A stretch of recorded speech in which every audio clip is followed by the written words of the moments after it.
Заклевам се в името на Република България Заклевам се в името на Република България да спазвам Конституцията и законите на страната да спазвам Конституцията и законите в страната и във всичките си действия да се ръководя от интересите на народа. Заклех се. Заклех се. Честито!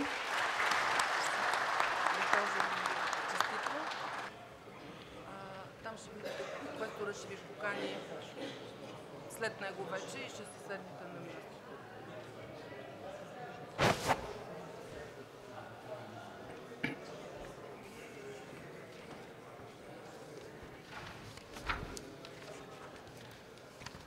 Преминаваме към точка първа.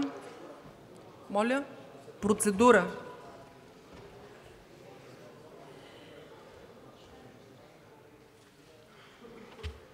Уважаема госпожо Председател, уважаеми колеги, имам процедура по програмата.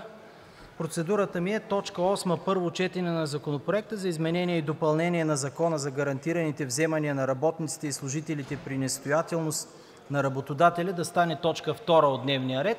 Съображенията са ми, тъй като програмата е